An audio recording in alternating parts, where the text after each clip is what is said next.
नमस्कार।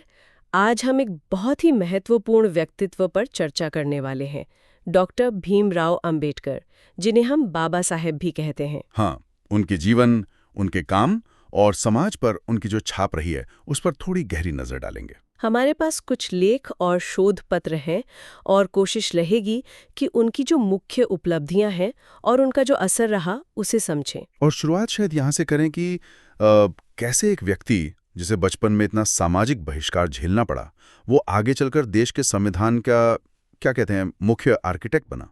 ये अपने आप में एक कमाल की यात्रा है। बिल्कुल। तो उनके शुरुआती जीवन से ही देखते हैं।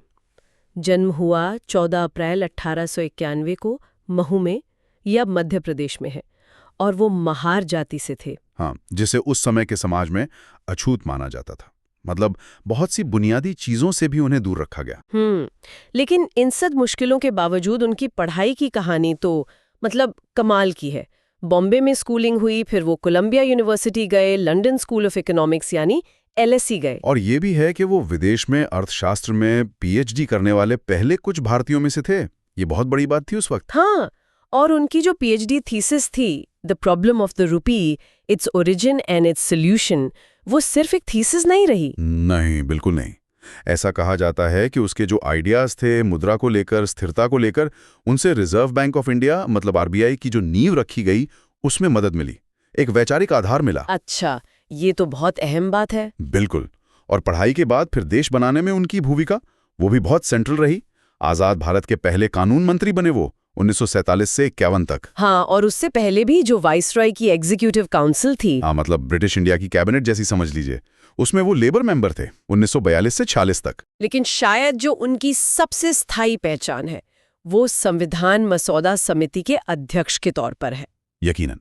और इसीलिए उन्हें भारतीय संविधान का जनक या father of the Indian constitution कहा जाता है। हाँ, और ये सिर्फ एक टाइटल नहीं था, है ना। उन्होंने संविधान के जरिए सामाजिक न्याय और बराबरी लाने की पुरजोर कोशिश की। बिल्कुल।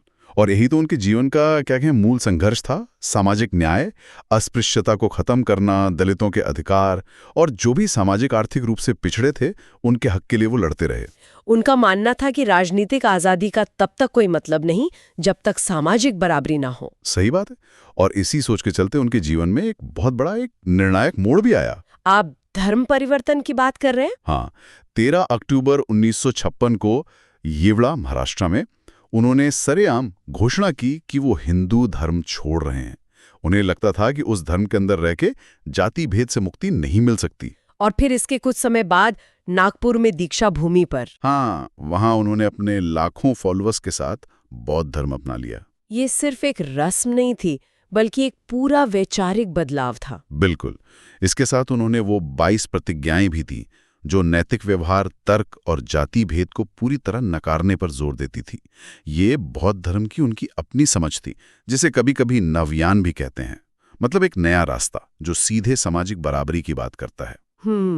तो उनकी विरासत सिर्फ संविधान या सामाजिक सुधारों तक ही नहीं है। नहीं, कहीं ज्यादा फैली हुई है।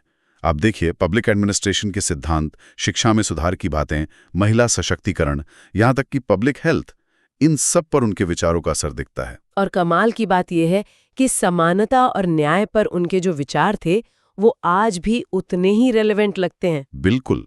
खासकर जब हम सस्टेनेबल डेवलपमेंट गोल्स SDGs की बात करते हैं, जिनका लक्ष्य ही है सबके लिए बराबर अधिकार और मौके। ये तो आम्बेडकर के विचारों का ही कोर है। हाँ, और देश भर में जो उनके स्मारक हैं, जैसे यवला में मुक्ति भूमि, नागपुर की दीक्षा भूमि, विजयवाड़ा में वो विशाल स्टैच्यू ऑफ सोशल जस्टिस, और मुंबई में जो बन रहा है स्टैच्यू ऑफ इक्वालिटी, ये सब इसी बात के प्रतीक हैं कि उनके विचार आज भी कितने जीवित हैं। तो अगर हम संक्षेप में कहें, डॉक्टर अंबेडकर एक विद्वान थे, संविधान निर्माता थे, समाज सुधारक थे और लाखों लोगों के लिए एक प्रेरणा। हाँ, उनका योगदान बहुत गहरा है, कई परतों वाला है, एक असाधारण जीवन। तो आखिर में एक सवाल मन में आता है, और शायद ये हम सबके सोचने के लिए है।